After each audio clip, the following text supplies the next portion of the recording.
أعوذ بالله من الشيطان الرجيم. بسم الله الرحمن الرحيم. السلام عليكم ورحمة الله وبركاته.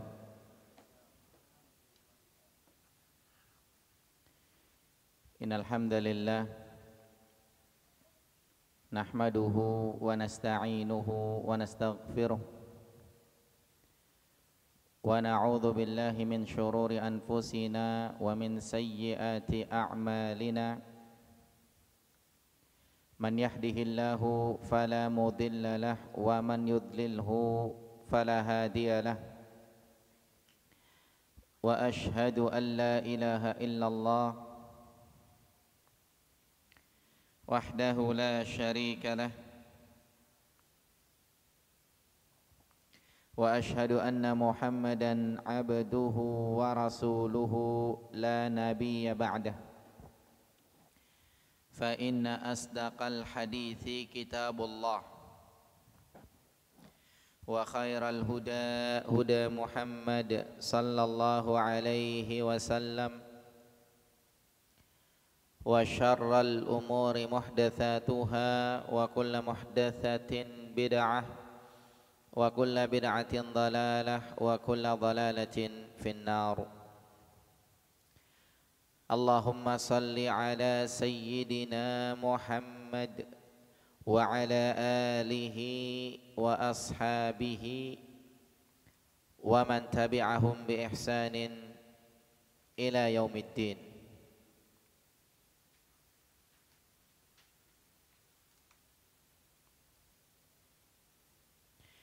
Para jamaah yang dimuliakan oleh Allah Subhanahu wa taala, pada kesempatan malam hari ini, hari Rabu tanggal 24 Ramadan tahun 1445 Hijriah atau 3 April 2024, kita melanjutkan kajian spesial di malam i'tikaf 10 malam terakhir, dan tujuannya adalah kita berburu malam Lailatul Qadar. Sebagaimana kita ketahui bahwa Nabi sallallahu alaihi wasallam pernah dikasih tahu malam Lailatul Qadar terjadinya tanggal sekian. Akan tetapi dengan hikmah Allah Subhanahu wa taala, akhirnya Nabi sallallahu alaihi wasallam dibikin lupa lagi. Maka Nabi sallallahu alaihi wasallam mengingatkan kepada kita supaya berburu malam Lailatul Qadar di 10 malam terakhir, sehingga kita bersyukur kepada Allah Subhanahu wa taala pada kesempatan malam hari ini kita ditolong oleh Allah Subhanahu wa taala bisa hadir di tempat ini, di Mushola Nurul Istiqomah. Ya, mudah-mudahan Allah Subhanahu wa taala melimpahkan keberkahan kepada kita semuanya, dan semoga Allah Subhanahu wa taala memberikan kekuatan kepada kita bisa istiqamah di dalam beribadah kepada Allah Subhanahu wa taala. Salawat dan salam semoga senantiasa sampai kepada Nabi kita yang mulia, Nabi Muhammad sallallahu alaihi wasallam, beserta para keluarganya, sahabatnya, dan orang-orang yang senantiasa mengikuti beliau dengan baik sampai hari kiamat. Kemudian para jamaah sekalian,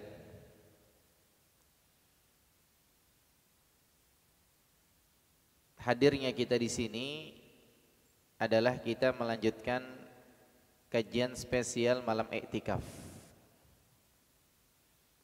dan ini dalam rangka merealisasikan hadis Nabi sallallahu alaihi wasallam. Yang pertama, man qama ramadhana imanan wahtisaban ghufira lahu ma taqaddama min dzambi. Ya, barang siapa yang menghidupkan bulan Ramadan dengan penuh iman dan mengharap pahala dari Allah, maka dosa-dosanya yang lalu akan diampuni. Kemudian yang kedua, hadis Nabi sallallahu alaihi wasallam, man qama lailatal qadri imanan wahtisaban ghufira lahu ma taqaddama min dzambi.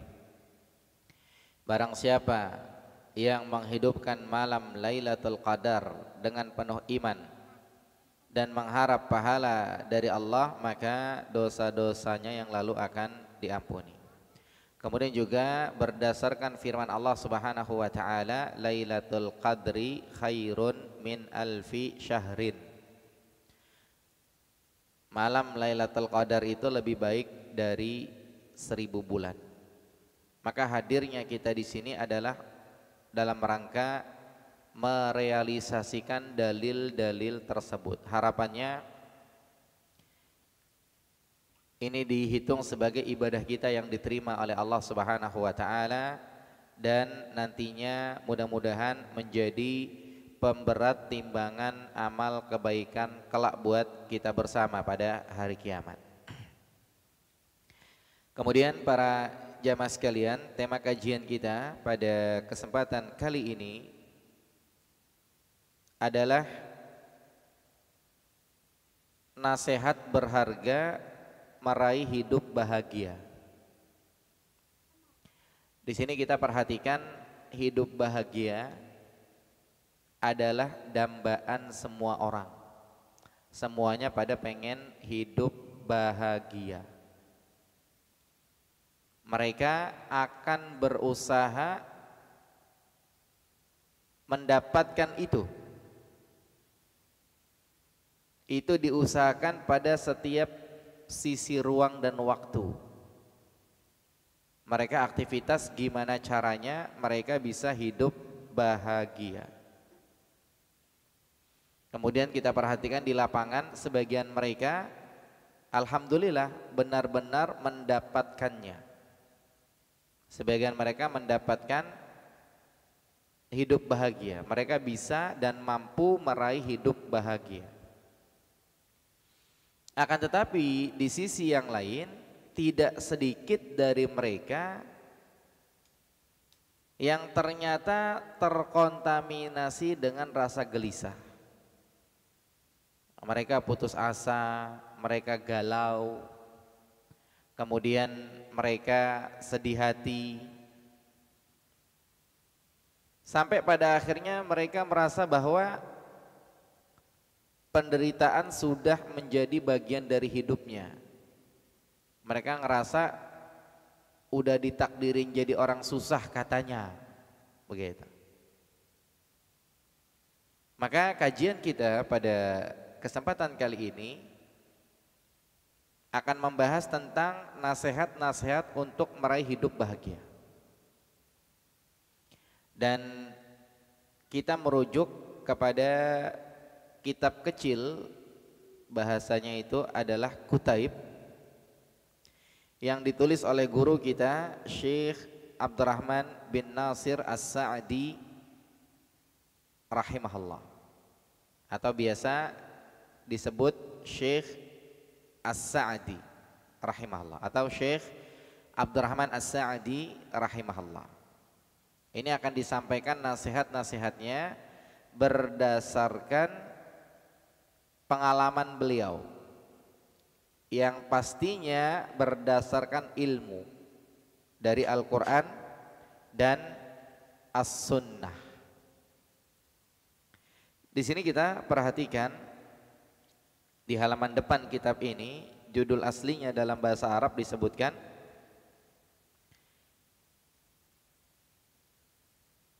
Al-Wasail Al-Mufidah Lil Hayatis Sa'idah. Al-Wasail Al-Mufidah Lil Hayatis Sa'idah. Al-Wasail artinya wasilah-wasilah. al-mufidah, yang bermanfaat, lil hayatis sa'idah, dalam meraih hidup bahagia. Kita lihat di lembar ketiga. Kalau dari cover berarti lembar keempat. Di sini isinya ada 8 bahasan. Makanya judul terjemahnya ditulisnya 8 nasihat berharga meraih hidup bahagia. Nanti nasihat yang pertama atau bahasan yang pertama tentang iman dan amal soleh. Kemudian yang kedua tentang aktivitas ilmu dan konsentrasi. Kemudian yang ketiga tentang zikir, kemudian ingat nikmat dan melihat ke bawah.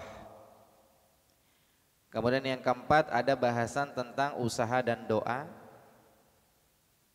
Kemudian yang kelima pembahasan tentang siap mental. Yang keenam nasihatnya adalah terkait tegar dan tawakal.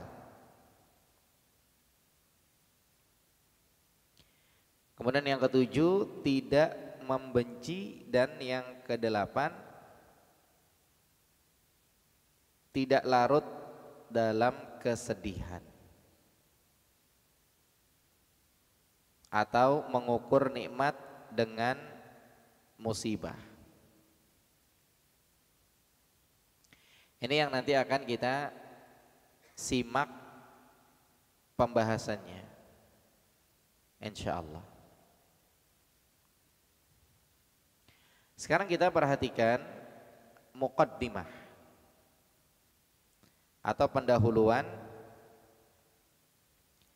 yang disampaikan oleh penulis rahimahullah di halaman yang pertama.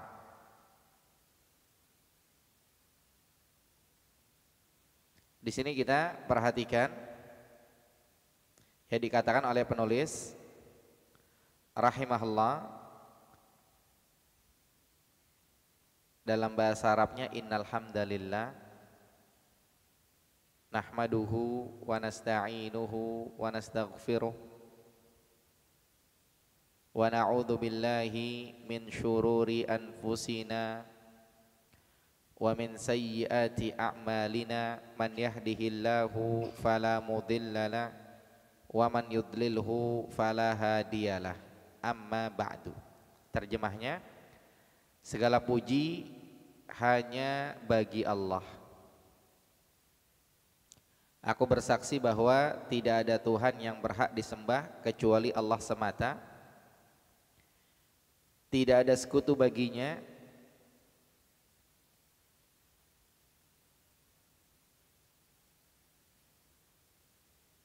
Nah, di sini perhatikan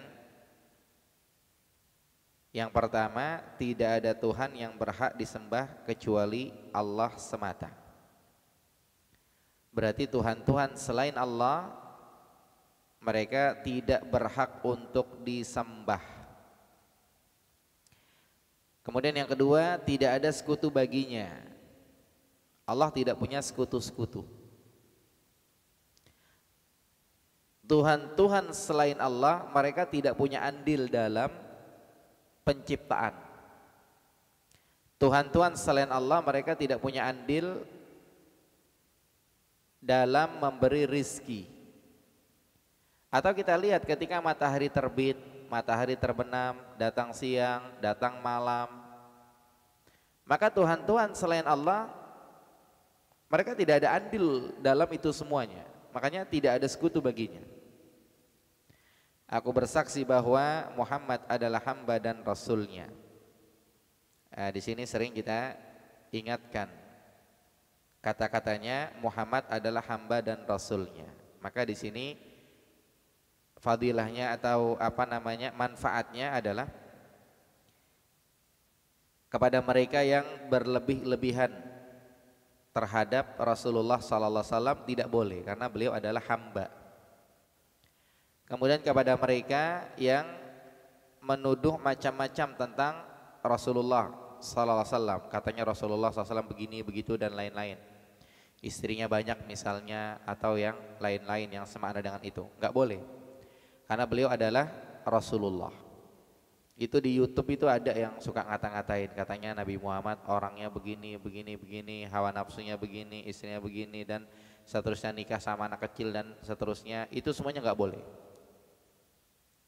Karena beliau adalah Rasulullah sallallahu alaihi wasallam.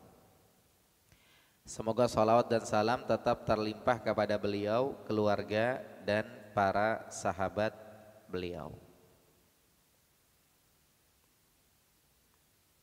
Nah, ini tidak tidak diterjemahkan berikutnya ini.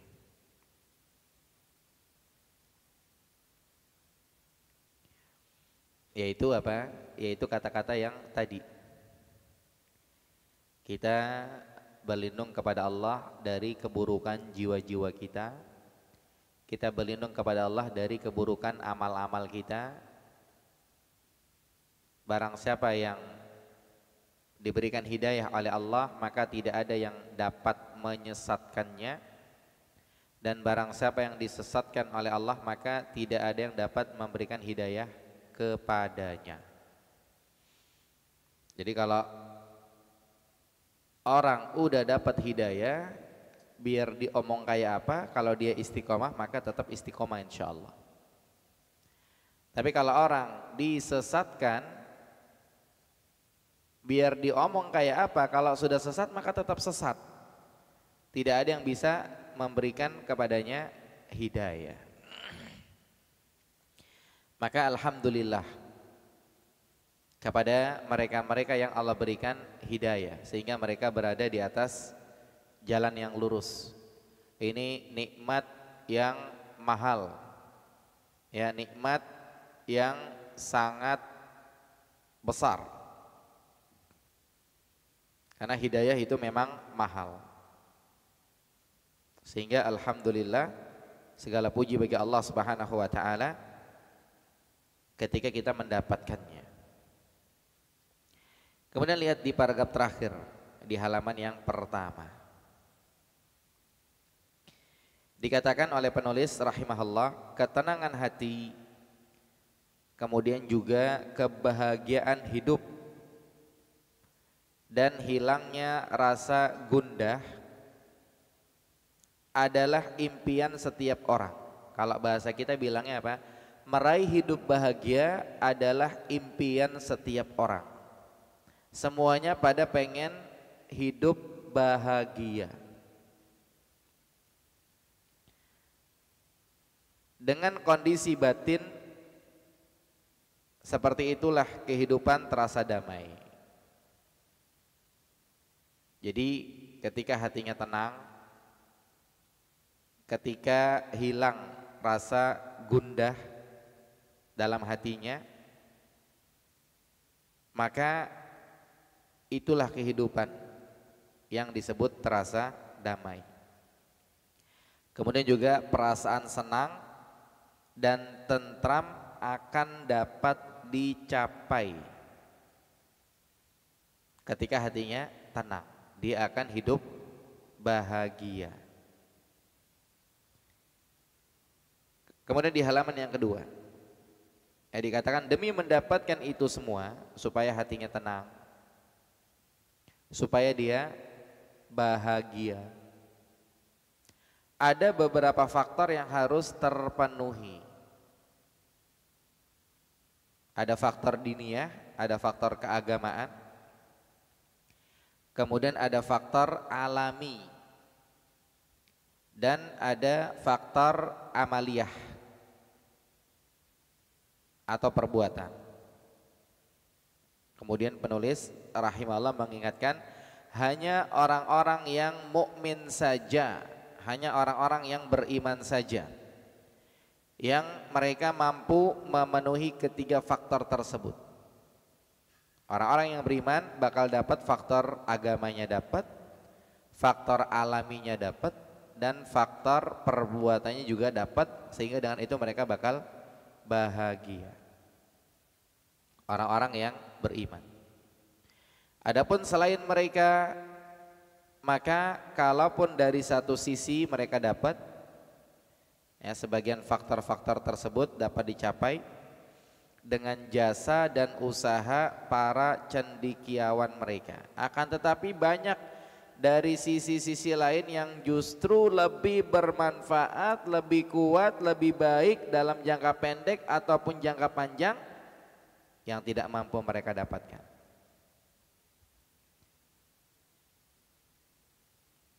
Jadi kalau berbicara orang-orang yang beriman, mereka dapat faktor agama, dengan itu mereka bahagia. Mereka dapat faktor alami, dengan itu mereka bahagia.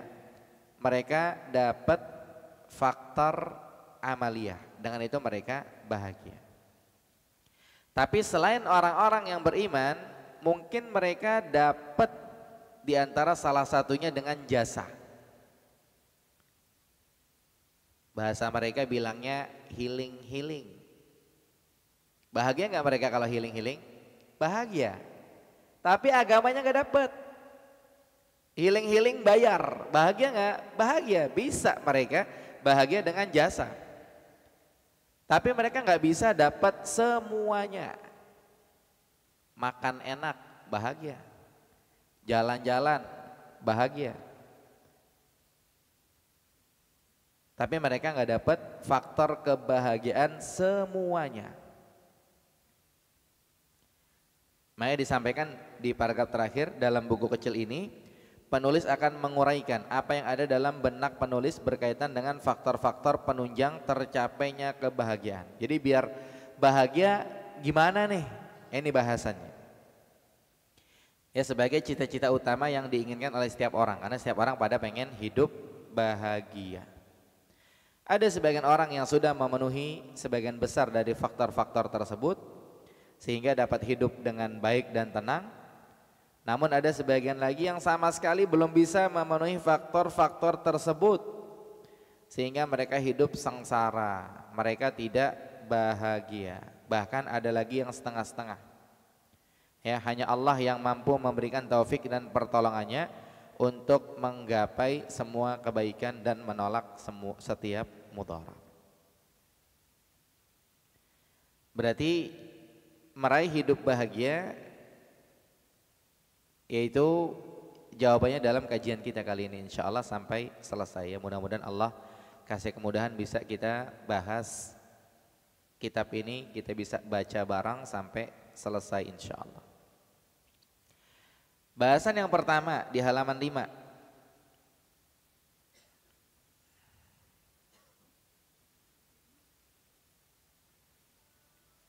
Nah, di sini kita perhatikan, yaitu nasihat berharga meraih hidup bahagia. Yang pertama adalah iman dan amal soleh. Nasihat berharga meraih hidup bahagia yang pertama adalah iman dan amal soleh. Nah, di sini disampaikan oleh penulis rahimahullah bahwa faktor paling penting dan yang paling mendasar untuk menggapai kebahagiaan adalah iman dan amal soleh. Jadi kalau pengen bahagia harus punya iman dan amal soleh. Kenapa demikian? Karena Allah Subhanahu wa ta'ala berfirman di dalam Al-Quran surat An-Nahl ayat 97. Man amila salihan. Nah, di sini khusus dalil, saya tidak baca terjemahnya, tapi kita baca Arabnya, kemudian kita terjemahin dikit-dikit. Man amila salihan, barang siapa yang beramal soleh. Dan kita harus paham apa yang dimaksud dengan amal soleh. Yang dimaksud dengan amal soleh adalah amalan yang disyariatkan, gampangnya begitu. Atau kalau Fudail bin Iyad rahimahullah membahasakannya dengan dua kata, akhlasuhu wa aswabuhu. Amal soleh adalah amalan yang ikhlas dan benar. Ikhlas ini artinya dalam beramal mengharap pahala dari Allah. Kalau beramal niatnya riya berarti bukan amal soleh, biar dilihat sama orang. Atau niatnya sum'ah, biar pada denger. Ini ada noda-noda kesyirikan. Kemudian aswabuhu, yang paling benar. Fudail bin Iyad rahimahullah memberikan penjelasan lebih bahwa yang paling ikhlas adalah mengharap pahala dari Allah, dan yang paling benar adalah muwafiqan li sunnati Rasulillah sallallahu alaihi wasallam, yaitu sesuai dengan syariat yang dibawa oleh Rasulullah sallallahu alaihi wasallam. Atau gampangnya kita bilang apa? Agamanya sama dengan agama Nabi Muhammad sallallahu alaihi wasallam. Ibadahnya sama dengan ibadah Nabi Muhammad sallallahu alaihi wasallam. Islamnya sama dengan Islam Nabi Muhammad sallallahu alaihi wasallam. Makanya sering kita sampaikan, pastikan agama Islam kita sama dengan agama Islamnya Nabi Muhammad sallallahu alaihi wasallam. Kalau beda sama tetangga jangan sedih. Kalau beda sama orang-orang jangan sedih. Yang penting kita nggak beda dengan agamanya Nabi Muhammad sallallahu alaihi wasallam. Kadang-kadang orang membahasakan kepada kita, kok agamanya lain ya? Kok anu. Selama agama yang kita pegang ternyata adalah sama dengan agamanya Nabi Muhammad sallallahu alaihi wasallam, walaupun beda sama tetangga, beda sama orang-orang sekitar, enggak apa-apa. Yang penting jangan berbeda dengan Nabi Muhammad sallallahu alaihi wasallam.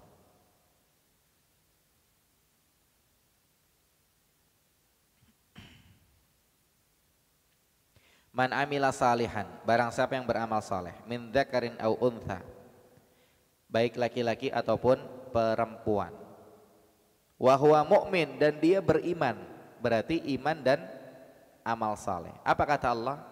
Allah mengatakan falanuhyiyannahu hayatan thayyibah. Apa artinya? Akan kami kasih hidup bahagia. Begitu. Barang siapa yang beramal saleh, laki-laki ataupun perempuan, dan dia beriman, akan kami kasih hidup bahagia.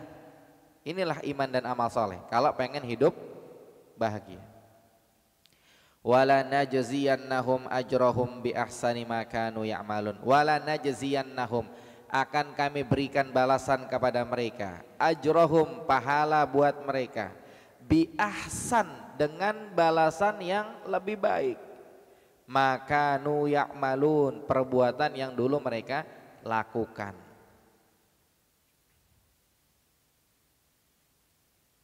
Jadi kalau pengen hidup bahagia harus punya iman dan amal saleh.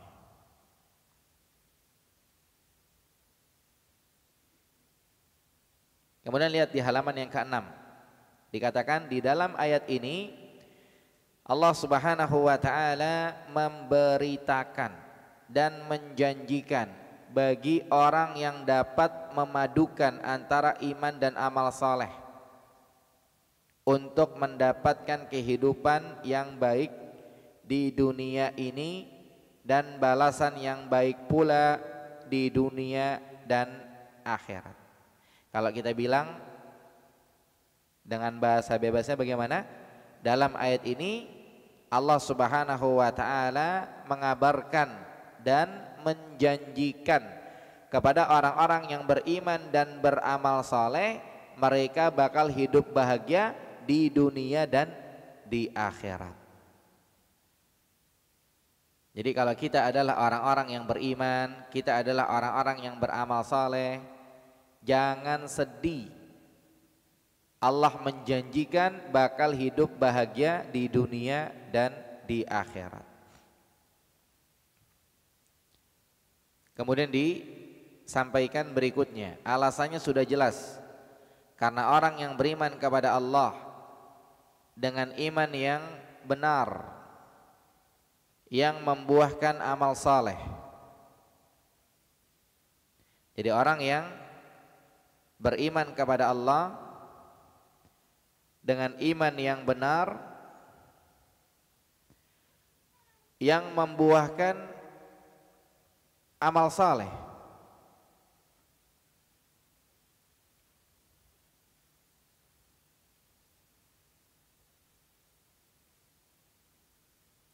Yang mana amal soleh itu nanti dapat memperbaiki kondisi hatinya.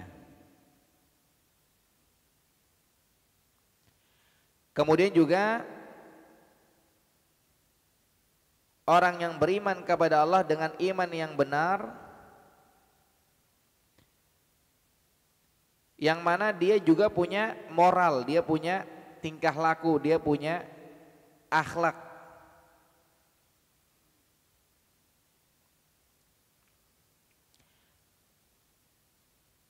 Di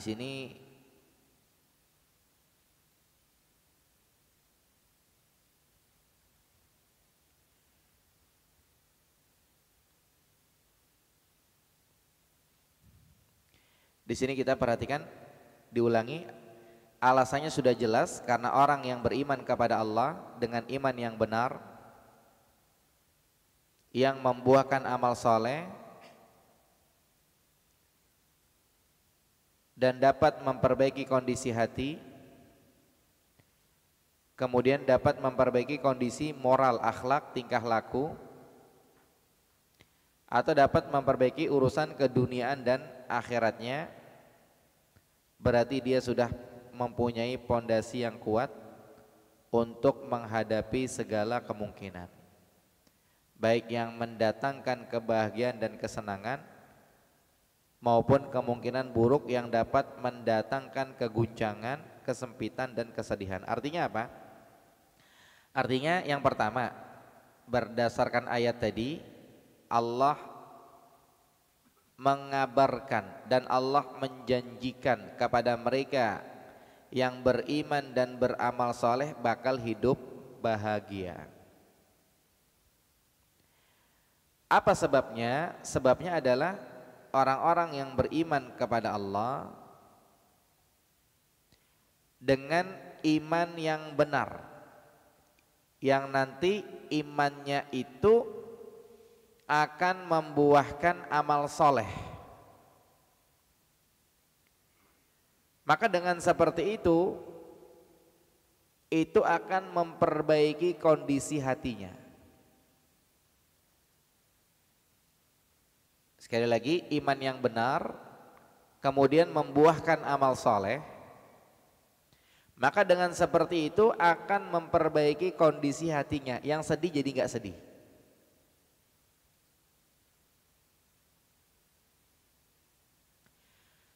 Kemudian juga akan memperbaiki kondisi akhlaknya. Yang begitu jadi nggak begitu. Kemudian akan memperbaiki kondisi dunia dan akhiratnya, karena dia punya iman dan amal saleh. Makanya tadi dibahasakan mereka punya pondasi yang kokoh. Mereka punya pondasi yang kuat untuk menghadapi berbagai kemungkinan. Ya, kemungkinannya bahagia. Apa mungkin kemungkinannya dia diuji oleh Allah Subhanahu wa taala. Kemungkinannya dia ada sesuatu yang bikin sedih hatinya. Atau kalau bahasa bebasnya, kemungkinan duitnya banyak, kemungkinan duitnya dikit, kemungkinan bisa punya rumah, kemungkinan nggak bisa punya rumah masih ngontrak, kemungkinan bisa beli mobil, kemungkinan nggak bisa beli mobil, kemungkinan bisa makan, kemungkinan nggak bisa makan. Tapi karena dia punya iman dan amal soleh, ujung-ujungnya tetap bahagia. Kemudian lihat di halaman 7 paragraf yang kedua. Kebahagiaan dan kesenangan mereka sambut dengan sepenuh hati. Ya, mereka mensyukurinya dan mereka mempergunakannya untuk hal-hal yang bermanfaat. Dan bila mereka berhasil menerima dan mempergunakannya dengan cara semacam itu, maka implikasinya adalah akan timbul hal-hal besar lainnya yang kebaikan dan keberkahan melebihi kebahagiaan dan kesenangan yang pertama. Ini kalau di Quran bilangnya apa? La in syakartum la azidannakum. Kalau kalian bersyukur akan aku tambah nikmatku. Ini sebagai akumulasi sukacita dan keinginan untuk mempertahankan keberadaan dan keberkahan nikmat tersebut, serta harapan untuk memperoleh pahala syukur. Jadi ketika dia dapat kebahagiaan, ketika dia dapat kesenangan, dia bersyukur, tambah Allah kasih nikmat, tambah senang, tambah berkah, tambah dan tambah terus.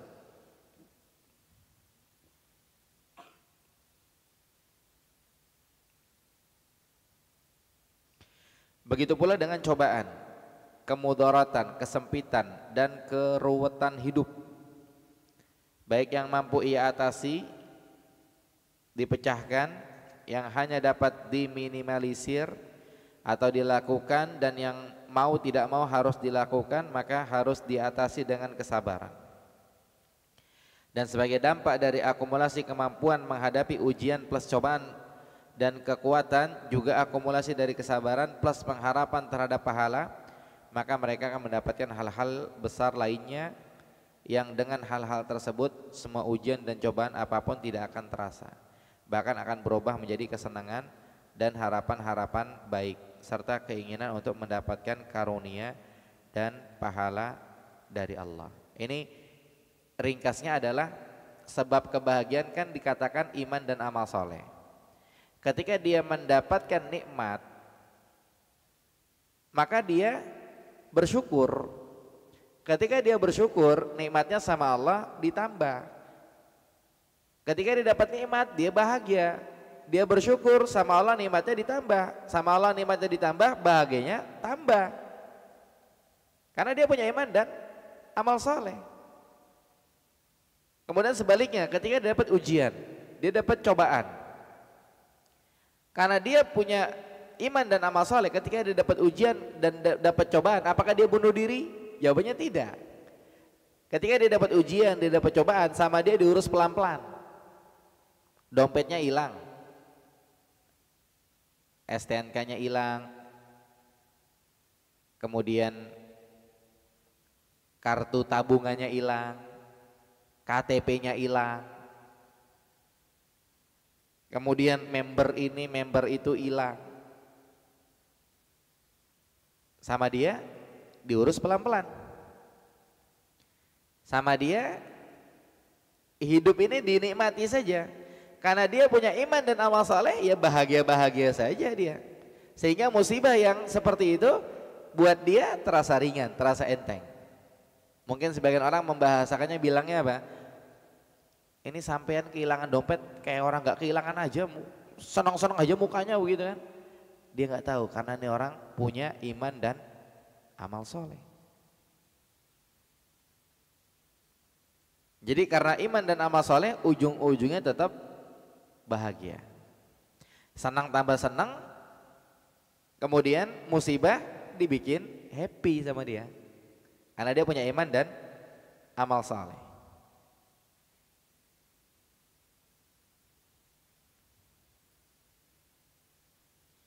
Kemudian baru disampaikan dalil. Nabi SAW telah mengungkapkan di dalam sebuah hadis sahih, hadis riwayat Muslim. Beliau bersabda, ajaban, ajib, ya luar biasa, mantap, istimewa. Li amril mu'min, urusannya orang yang punya iman. Orang yang punya iman itu ajib, mantap. Inna amrahu urusannya semuanya kullahu khair, semuanya itu khair, semuanya baik. In asabat husarra, kalau dia dapat nikmat, syakara, dia bersyukur, fakana khairan lahu, dan itu baik buat dia, itu bagus buat dia. Jadi urusan orang beriman semuanya bagus. Ketika dapat nikmat dia bersyukur, bagus buat dia. Wa in asabat hudarra, kemudian kalau dia kena musibah, sabara, dia sabar, fakana khairan lahu, dan itu baik juga buat dia, bagus juga buat dia. Karena dibilang di awal orang beriman semua urusannya keren, bagus, baik. Kemudian Nabi SAW mengatakan walaisa dzalika li ahadin, dan itu enggak bakal siapapun illa lil mu'min, kecuali hanya orang beriman aja. Jadi orang beriman itu paling top, dapat nikmat bersyukur, dapat musibah sabar. Ada orang yang dapat nikmat kagak ada syukur-syukurnya. Ada orang dapat musibah kagak ada sabar-sabarnya. Setelah dilihat-lihat bukan orang beriman. Atau bukan orang beriman dengan keimanan yang sempurna. Imannya lagi turun, sehingga ya gitu deh, seperti itu. Maka di paragraf terakhir dikatakan di dalam hadis ini Rasulullah SAW memberitahukan bahwa seorang mukmin akan dilipat gandakan kebaikannya dan buah amal-amalnya di dalam kondisi apapun yang dia hadapi, di dalam kondisi nikmat ataupun susah. Orang beriman selalu oke. Orang beriman dapat nikmat bersyukur, oke. Orang beriman dapat musibah sabar, oke. Orang beriman memang tidak ada duanya. Orang beriman paling mantap. Ketika dapat nikmat mereka bersyukur, ketika dapat musibah mereka bersabar, dan dua-duanya bagus, dua-duanya baik buat dia. Lanjut di halaman 10, paragraf yang kedua. Oleh karena itu Anda bisa menemukan dua orang yang mendapatkan ujian yang sama atau nikmat yang sama, tetapi ternyata keduanya berbeda dalam menghadapinya.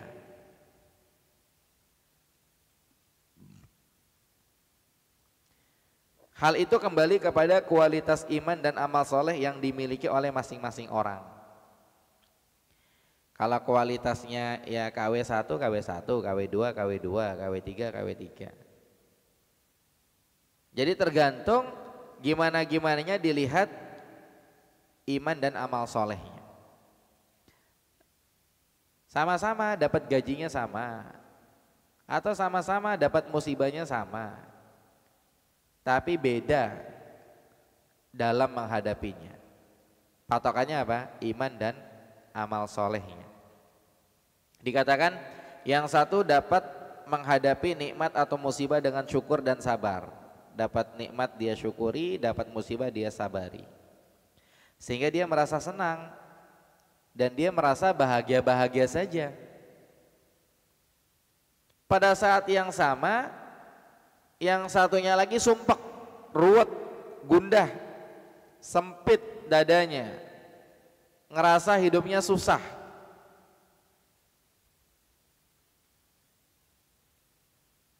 Ya beda kondisi mereka. Kalau di sini masih bagian yang pertama. Ya ketika dia dapat nikmat, ketika dia dapat musibah, dia bersyukur, dia sabar, dia merasa bahagia. Kemudian sumpek yang tadi, ruwet, gundah, sempit dada, susah hidup, semuanya bakal hilang. Pada akhirnya dia bisa mendapatkan kehidupan bahagia karena dia punya iman dan amal soleh. Beda sama orang yang kedua yang tadi kita sebut. Adapun orang yang satu lagi menyambut nikmat dengan keangkuhan, dia menolak kebenaran dengan kezaliman, berbuat semena-mena. Kebenaran harusnya diterima sama dia tidak, sehingga moral dan tingkah lakunya menjadi melenceng. Dia sambut nikmat itu dengan sikap seperti hewan, penuh tamak dan loba. Loba apa? rakus. Ya, walaupun demikian hatinya tetap tidak merasa tenang, bahkan terasa seperti dicabik-cabik dari segala penjuru. Jadi kayak orang-orang yang katanya korupsi sampai duitnya banyak, ini. Nggak dijamin bahagia mereka. Dikatakan dia khawatir jika apa yang ada yang dia nikmati hilang. Dia khawatir akan banyaknya tantangan-tantangan yang timbul menghadangnya. Dia merasa cemas dan tidak tenang. Karena hawa nafsu tidak akan berhenti pada batas tertentu, tetapi senantiasa ingin mendapatkan yang lainnya lagi, yang barangkali bisa dia raih, namun bisa juga tidak. Dia udah dapat nikmat segitu, masih belum puas, masih nyari lagi. Bisa dapat, bisa tidak. Kalau di bahasan dalam hadis kita pernah dengar apa? Orang kalau punya emas selembah masih nyari lembah yang lain, sampai nanti berhentinya kalau mulutnya udah ditutup tanah, udah mati. Kalau berhasil diraih kekhawatiran yang pertama tadi, rasa takut hilangnya nikmat tersebut, kalau berhasil diraih kekhawatiran yang pertama tadi, rasa takut hilangnya nikmat tersebut akan menghampirinya. Jadi kalau dia dapat yang dia inginkan, maka dia takut hilang. Dia juga menyambut musibah yang menghadangnya dengan keguncangan, kegundahan, rasa takut dan jengkel. Jadi giliran dapat nikmat, dia sombong, dia masih nyari lagi. Ketika dapat nikmat yang dia cari, kan bisa mungkin dapat, bisa mungkin tidak. Ketika dia dapat, ya dia takut hilang juga gitu. Tapi giliran dia dapat musibah, dia jengkel.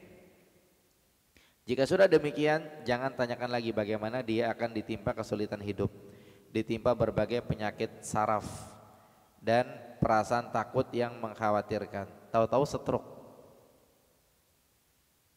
Yang ngejar dunia, mikirin ini, tahu-tahu stroke, darahnya berhenti. Apa darahnya ngumpul. Ya karena saat itu dia tidak mengharapkan pahala dari Allah dan tidak pula memiliki kesabaran yang dapat menghibur dan meringankan penderitaannya. Ya berbeda dengan orang yang punya iman dan amal saleh. Hal di atas dapat kita saksikan sendiri secara nyata. Jika Anda merenungi kondisi orang-orang sekarang ini, Anda akan melihat bahwa ada perbedaan besar antara seorang mukmin yang bekerja dan bertindak di atas norma keimanan dengan yang tidak bersikap seperti itu. Antara orang beriman yang memang iman dan amal solehnya dipakai dengan orang yang beriman cuman Islam KTP doang. Kesimpulannya adalah bahwa agama sangat mendorong dan menganjurkan orang agar bersifat qanaah atau menerima terhadap rezeki Allah Subhanahu wa taala. Karunia dan kemurahannya yang beraneka ragam. Jadi agama ini sangat dominan menentukan bahagia tidaknya hidup seseorang. Seorang yang mukmin di halaman 13 ya, paragraf yang kedua. Seorang mukmin jika ditimpa penyakit, kefakiran dan berbagai musibah yang dapat menimpa setiap orang, dengan keimanannya juga dengan sifat qanaah dan kerelaannya atas apa yang diberikan Allah kepadanya, dia akan tetap terlihat tenang. Jadi orang yang beriman kalau kena musibah, karena musibah ini bisa nimpa siapa saja, nimpa orang beriman dan yang tidak beriman. Tapi bedanya orang beriman kalau kena musibah bawaannya tetap tenang saja. Hatinya tidak menuntut mencapai sesuatu yang tidak ditakdirkan baginya dan tidak pula melirik kepada orang yang berada di atasnya. Dan boleh jadi kebahagiaan, kesenangan dan ketenangannya melebihi orang yang telah berhasil meraih tuntutan-tuntutan duniawinya, tetapi tidak qanaah atau tidak merasa puas. Jadi orang beriman tetap bahagia bagaimanapun kondisinya, seperti itu. Ya, sebagaimana Anda juga dapat menyaksikan orang yang bertindak dan beramal yang tidak sesuai dengan konsekuensi keimanan. Jika ditimpa sedikit kekurangan atau tidak berhasil meraih sebagian tuntutan duniawinya, dia merasa berada di puncak kesengsaraan dan kesusahan. Kalau orang beriman hidupnya santai, santai-santai tetap bahagia. Tapi kalau dia nggak punya iman, seperti itu. Dia ngerasanya udah sengsara, udah susah, ini itu dari dulu begini terus dan seterusnya. Harusnya perasaan itu jangan dihadirkan dalam dirinya sehingga sedih jadinya, kan seperti itu. Contoh lain, apabila terjadi hal-hal yang menakutkan atau hal-hal lain yang mengganggu, Anda akan melihat bahwa orang yang benar keimanannya, kuat hatinya dan tenang jiwanya, ternyata dia mampu mengatasi dan menjalani apa yang menimpanya dengan kemampuan pikiran, perkataan dan amalnya. Lihat, dengan kemampuan pikiran, perkataan dan amalnya.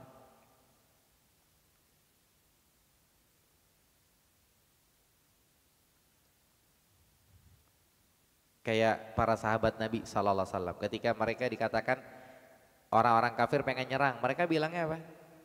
Hasbunallah wa ni'mal wakil. Ini lagi rame, minyak naik, cabai naik, bawang naik, ini naik. Kita mau ngomong apa? Hasbunallah wa ni'mal wakil, beres. Emang mau ngapain? Emang gara-gara dia ngapain langsung turun gitu? Enggak.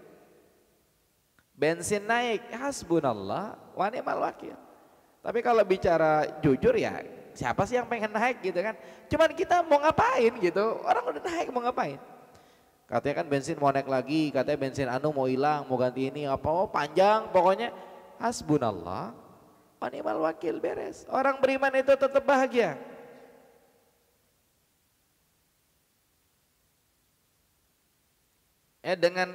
Dengan kemampuan pikirannya, perkataan dan amalnya tetap bahagia dia. Itu ketika bensin naik, saya lihat orang ngantri sampai jam berapa, panjang berapa itu. Saya juga pengen sebetulnya ngisi juga, cuma cari antrinya panjang, mendingan pulang tidur lah, nggak seberapa bedanya gitu kan. Orang beriman tetap bahagia. Semua itu akan memperkuat dirinya bila berhadapan dengan gangguan atau musibah yang menimpanya, karena dia punya iman dan amal soleh. Kondisi semacam inilah yang dapat meneguhkan manusia dan menguatkan hatinya. Dengan dia punya iman dan amal soleh, hatinya jadi kokoh, jadi kuat, jadi teguh, jadi bahagia hidupnya. Begitu.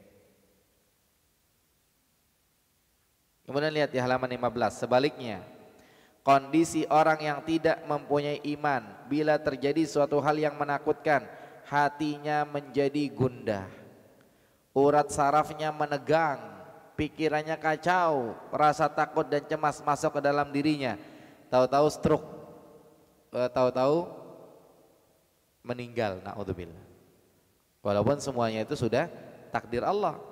Cuman ini ingin menyampaikan bagaimana meraih hidup bahagia, bedanya antara orang punya iman dan amal soleh dibandingkan dengan orang yang sebaliknya. Maka berkumpullah pada dirinya perasaan takut dari luar dengan keguncangan batin yang sulit untuk diketahui hakikatnya. Karena saking takutnya kita juga bingung menggambarkannya bagaimana begitu.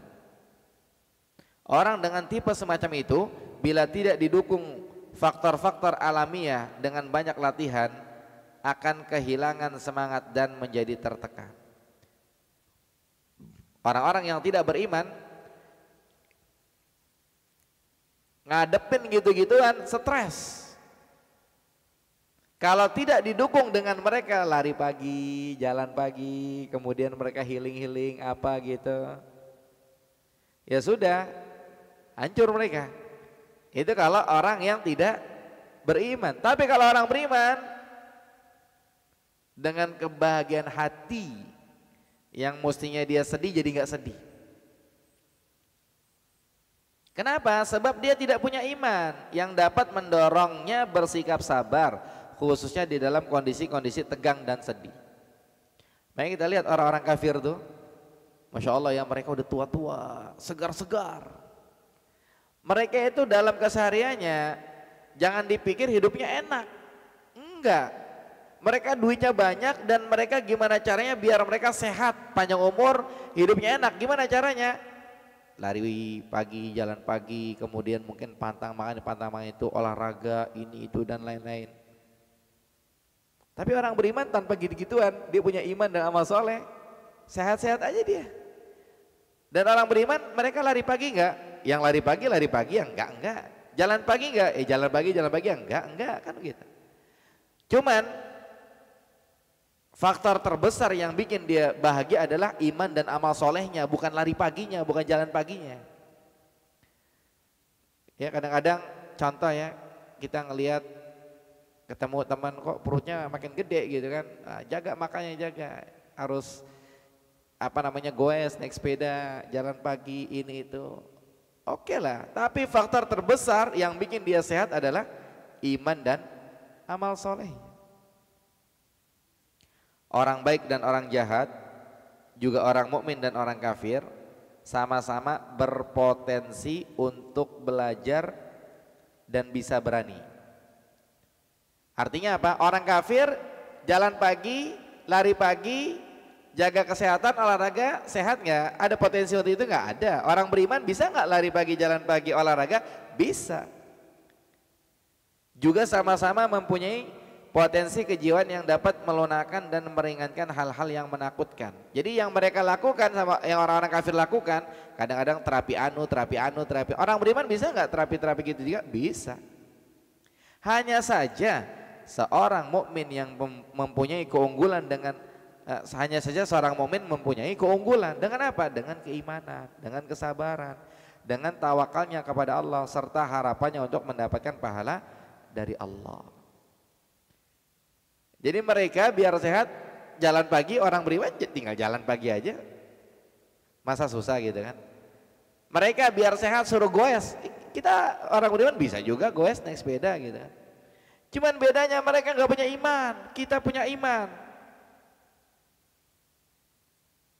Mereka nggak mengharapkan pahala dari Allah, kita mengharapkan pahala dari Allah. Jadi mereka olahraga niatnya biar sehat walafiat, kita olahraga niatnya biar segar, biar sehat, biar bisa kajian terus, biar bisa ke masjid terus, biar bisa ibadah terus, kan begitu. Hal-hal inilah yang menambah keberanian untuk meringankan beban rasa takut, juga meringankan musibah yang menimpanya. Jadi bedanya orang kafir dan orang beriman itu letaknya di iman dan amal soleh. Allah berfirman dalam Quran surat An-Nisa ayat 104, In takunu ta'lamun, kalau kalian ngalamin sakit, kalau kalian ngalamin musibah, fa innahum ya'lamuna kama ta'lamun, mereka juga ngalamin itu. Ya kalau kalian sakit, kalau kalian stroke, kalian masuk rumah sakit, ya mereka juga ngalamin itu. Bedanya apa? Bedanya watarjuna minallah ma la yarjun. Kalian mengharap sesuatu dari Allah sementara mereka nggak punya itu. Kayak tadi ya, orang kafir jalan pagi, lari pagi, olahraga, ya mungkin mereka biar sehat, biar panjang umur, biar segar, jaga kesehatan. Tapi kalau orang beriman ketika mereka jalan pagi, lari pagi, nggak cuma sekedar biar sehat, biar segar, enggak, mereka biar bisa kajian terus, biar bisa ke masjid terus, biar bisa ibadah terus, biar kuat ibadahnya dan seterusnya. Itu bedanya antara orang yang punya iman dan amal soleh dibandingkan yang sebaliknya. Kemudian lihat di halaman 17 paragraf yang kedua, selain itu dia akan mendapatkan pertolongan Allah dan kebersamaannya. Dan hal itu dapat menghancurkan perasaan takutnya karena dia punya iman dan amal soleh. Yang mestinya hatinya takut, dia nggak takut. Yang mestinya hatinya sedih, dia nggak sedih karena dia punya iman dan amal saleh. Allah berfirman, wasbiru, bersabarlah kalian. Innallaha ma'as sabirin. Ya sesungguhnya Allah bersama dengan orang-orang yang bersabar. Makanya terkait bahasan ini, nasihat berharga meraih hidup bahagia. Yang pertama adalah dengan iman dan amal saleh. Tapi sampai di sini yang mana datang dari Allah Subhanahu wa taala, yang salah dari saya pribadi. Barakallahu fikum wa sallallahu ala nabiyina Muhammad wa akhiru da'wana alhamdulillahirabbil alamin. Insyaallah pembahasan dilanjutkan pada pertemuan berikutnya. Sebelum ditutup, apakah ada pertanyaan terkait pembahasan?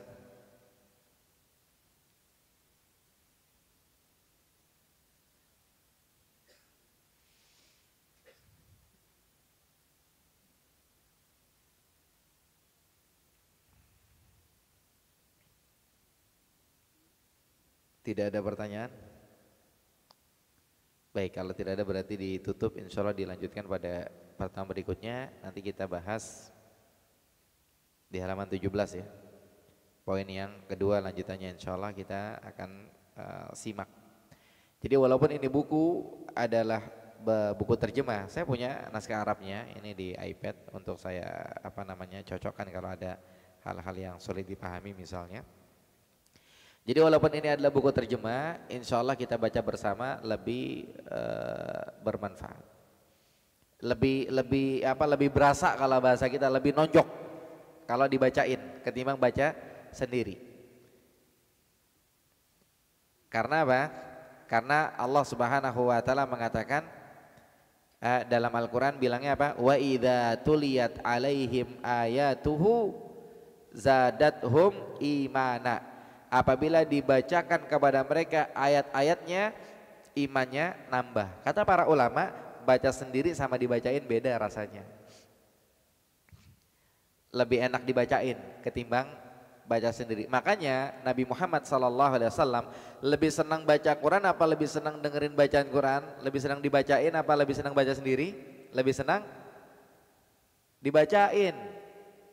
Sampai apa? Nabi mengatakan kepada Bilal, ya Bilal arihna bis shalah. Wahai Bilal, bikin kami bahagia dengan salat. Karena kalau salat dengerin bacaan Quran jadi bahagia gitu. Sehingga walaupun yang kita kaji ini adalah kitab terjemah, kalau kita mau baca sendiri juga bisa gitu kan. Tapi ketika dibacain insya Allah lebih gigit katanya begitu ya. Nanti insya Allah kita lanjut lagi pada pertemuan berikutnya. Sampai di sini wallahu alam. Yang benar datang dari Allah, yang salah dari saya pribadi. Barakallahu fikum wa sallallahu ala nabiyina Muhammad wa akhiru da'wana alhamdulillah rabbil alamin. Dan kitabnya silakan dikasih nama, dibawa pulang jadi hak milik. Kemudian yang belum dapat masih ada insyaallah. Demikian kita tutup dengan doa kafaratul majlis. Subhanakallahumma wa bihamdika asyhadu an la ilaha illa anta astaghfiruka wa atubu ilaik. Assalamualaikum warahmatullahi wabarakatuh.